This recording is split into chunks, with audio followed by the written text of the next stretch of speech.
नमस्कार दोस्तों, स्वागत है आपका डेली न्यूज़ एनालिसिस में। This video series is presented to you by ethic IAS. इस वीडियो सीरीज में हम आपके लिए लेकर आए हैं करंट अफेयर्स जो आपके यूपीएससी और स्टेट एग्जामिनेशंस के लिए बेनिफिशियल रहेंगे। आज है 14 नवंबर 2022 और आज हम करने वाले हैं 3 न्यूज़ का एनालिसिस। सबसे पहले हम पढ़ेंगे ईस्ट इंडिया समिट के बारे में, ईस्ट एशिया समिट के बारे में। ये आपके जीएस के सेकंड पेपर से संबंधित है, इंटरनेशनल अफेयर्स का टॉपिक है और प्रीलिम्स एग्जाम के लिए इंपॉर्टेंट है। दूसरा हम पढ़ेंगे निवेशक दीदी के बारे में। ये आपके जीएस के थर्ड पेपर से संबंधित है, इकोनॉमी का पार्ट है, प्रीलिम्स एग्जाम के लिए इंपॉर्टेंट है। और तीसरा हम पढ़ेंगे ब्लैक हनी बी के बारे में। ये आपके जीएस के थर्ड पेपर से संबंधित है, साइंस एंड टेक्नोलॉजी का टॉपिक है और प्रीलिम्स एग्जाम के लिए इंपॉर्टेंट है। वीडियो में आगे बढ़ने से पहले मैं आपसे रिक्वेस्ट करूंगा कि आप इस चैनल को सब्सक्राइब कीजिए और बेल आइकन जरूर दबाइए ताकि आपको नोटिफिकेशन मिल सके और आप समय रहते अपने करंट अफेयर का सेक्शन कंप्लीट कर सके। अब आइए बात करते हैं अपनी पहली न्यूज़ के बारे में। तो देखिए, ईस्ट एशिया समिट हुई है अभी, जिसे एड्रेस किया है हमारे वाइस प्रेसिडेंट जयदीप धनखड़ जी ने। अभी एशियान समिट चल रही है जो कि कंक्लूड हुई है, 3 दिन की एशियान समिट हुई है, उसके लास्ट दिन ये आपकी ईस्ट एशिया समिट हुई है। अब क्वेश्चन ये उठता है कि ये ईस्ट एशिया समिट बेसिकली है क्या और भारत से इसका क्या संबंध है। तो आज हम इसी के बारे में जानेंगे। देखिए, ईस्ट एशिया समिट इसकी शुरुआत हुई थी 2005 में। इसमें टोटल 16 पार्टिसिपेटिंग कंट्रीज़ हैं जो इकट्ठे एक साथ एक ग्रुप बनाती हैं और ये हर साल एक बार मिलते हैं। इस ग्रुप के अंदर ये जो पहली मीटिंग हुई थी ये हुई थी आपकी कोलालमपुर मलेशिया में। इसके अंदर जो मेंबर्स हैं वो हैं 10 एशियन कंट्रीज़ और Australia, China, India, Japan, New Zealand और रिपब्लिक ऑफ कोरिया। जो एशियान के 10 मेंबर कंट्रीज़ हैं वो हैं Brunei, Cambodia, Indonesia, Laos, Malaysia, Myanmar, Philippines, Singapore, Thailand और वियतनाम। यूनाइटेड स्टेट्स और रशिया ने 6th ईस्ट एशिया समिट हुई थी 2011 में, तो इन्होंने 2011 में ज्वाइन किया था अमेरिका और रशिया ने।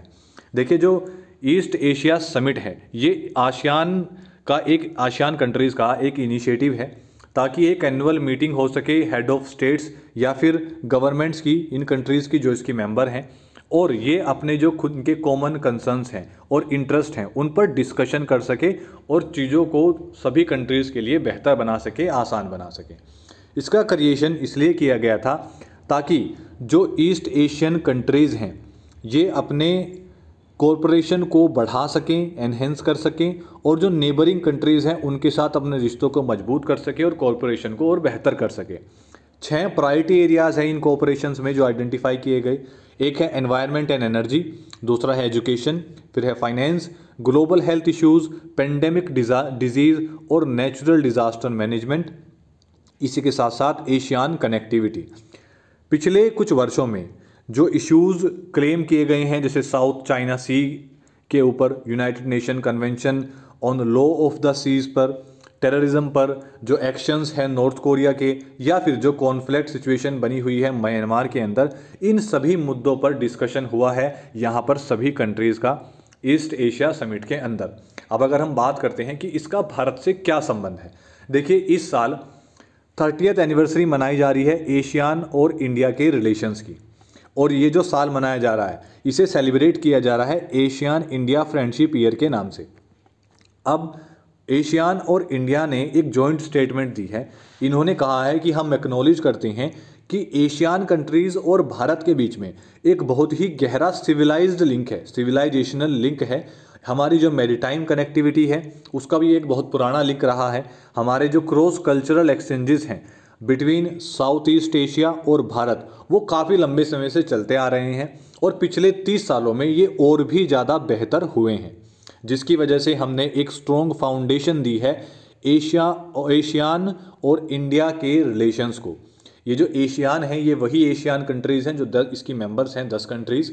इंडिया ने अनाउंस किया है एक एडिशनल कंट्रीब्यूशन कि भारत जो है एक $5 मिलियन का इन्वेस्टमेंट करने वाला है ASEAN India science and technology fund के अंदर, ताकि जो हमारा पब्लिक हेल्थ, रिन्यूएबल एनर्जी और स्मार्ट एग्रीकल्चर है इस सेक्टर के अंदर इन कॉरपोरेशन को और भी ज़्यादा एनहेंस किया जा सके। अब हम बात करते हैं अपनी दूसरी न्यूज़ के बारे में। तो देखिए, गवर्नमेंट के द्वारा एक इनिशिएटिव शुरू किया गया है जिसका नाम है निवेशक दीदी। ये शुरू किया गया है ताकि फाइनेंशियल लिटरेसी को प्रमोट किया जा सके और इस इनिशिएटिव के अंदर ये महिलाओं के द्वारा शुरू किया जाएगा और महिलाओं के लिए ही किया जाएगा, by the women and for the women.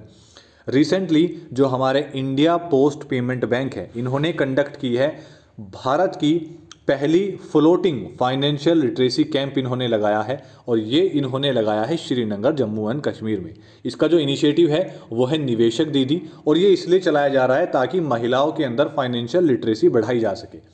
देखिए, by the women for the women का मतलब ये है कि जैसे अगर आपने कभी देखा होगा, ग्रामीण इलाकों में महिलाएं अपनी बातें अक्सर महिलाओं से ही शेयर कर पाती हैं, वो ज़्यादा सहज रहती हैं अपनी बात महिलाओं से कहने में, ना कि किसी भी पुरुष से अपनी बात कहने में निवेश से संबंधित हो या फिर किसी और समस्या से संबंधित हो। तो इसलिए गवर्नमेंट का ये इनिशिएटिव है, ये जो निवेशक दीदी है, ये एक यूनिक इनिशिएटिव है ताकि फाइनेंशियल लिटरेसी को बढ़ावा मिल सके। और ये शुरू किया जा रहा है investors education and protection fund authority के द्वारा। ये इसे मिलकर कर रही हैं department of post and India post payment bank के साथ मिलाकर। जो निवेशक दीदी है, आप इन्हें एक महिला डाकिया के रूप में भी जान सकते हैं।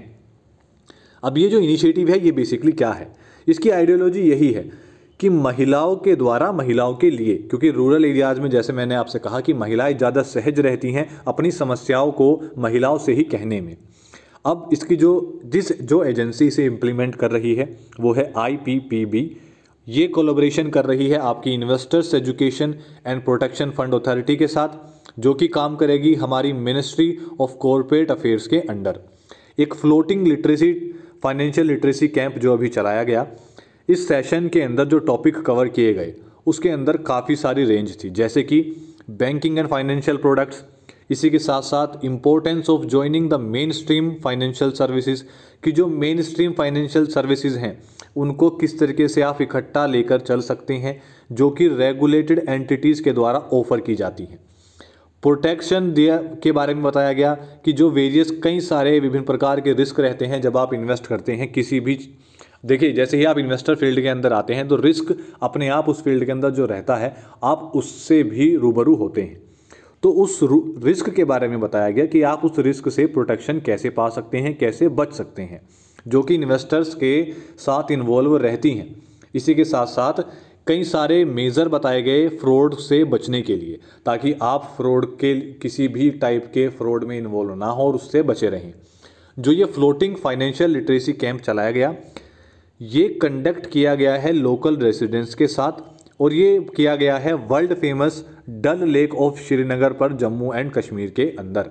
तो ये भारत का ऐसा पहला फाइनेंशियल लिटरेसी कैंप है जो तैर रहा है, जो कि किसी भी लेक पर किया गया है, जिसका नाम है निवेशक दीदी।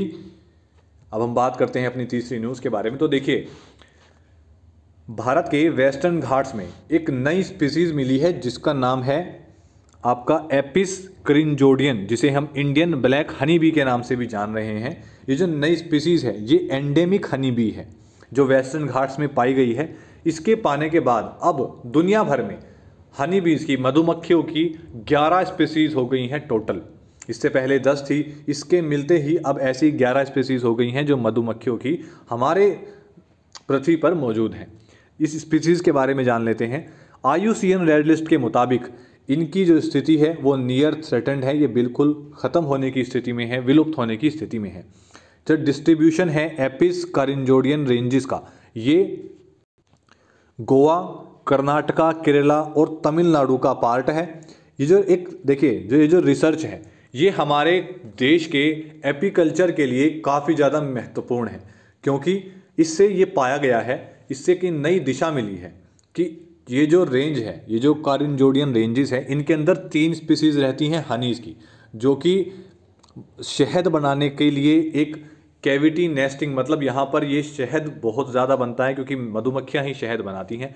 और ये जो 3 प्रजातियाँ पाई जाती हैं ये है एपिस इंडिका, एपिस सेराना और एपिस क्रिंजोडियन। ये एपिस क्रिंजोडियन वो नई स्पीसीज़ है जो अब पाई गई है। अब देखिए, इससे हमारा जो एपीकल्चर है उसमें काफ़ी ज़्यादा चेंजेस आ सकते हैं।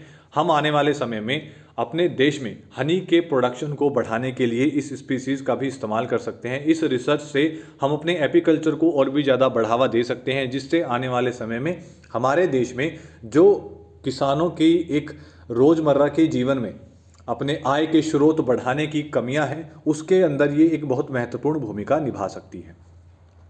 तो आज के लिए सिर्फ इतना ही। वीडियो आपको कैसे लगी इसके बारे में कमेंट डाउन ज़रूर कीजिएगा, और अगर आपके कोई क्वेश्चंस हैं या अगर आपके कोई डाउट्स हैं तो वो भी आप हमें बता सकते हैं। देखिए, ये जो एलोबरेशन, ये जो न्यूज़ आपको दी जा रही हैं, ये इतनी एलोबरेट तरीके से दी जा रही हैं ताकि अगर आपसे क्वेश्चन पूछा जाता है, अगर आपको किसी भी न्यूज़ के बैकग्राउंड के बारे में पता होगा तो आपको उसे याद करने में इतनी समस्या नहीं होगी। जहाँ तक कि अगर आपको सिर्फ फैक्चुअल इन्फॉर्मेशन दे दी जाए तो वहाँ पर आप कंफ्यूज ज़्यादा होंगे। इस तरीके से आपके अगर मेंस के एग्ज़ाम में भी इससे रिलेटेड कोई चीज़ें आती हैं और आप ये पढ़कर जाते हैं, एलोबरेट स्टडी कर जाते हैं, तो वहाँ पर भी ये आपके लिए मददगार होगी। अगर आपके कुछ सजेशंस हैं या कोई भी डाउट है तो आप कमेंट करके बता सकते हैं। बाकी वीडियो को लाइक कीजिए, शेयर कीजिए, चैनल को सब्सक्राइब कीजिए और बेल आइकन ज़रूर दबाइए ताकि ये जो कंटेंट है ये आपको रेगुलर मिलता रहे और आपको इसकी अपडेट भी मिलती रहे। धन्यवाद।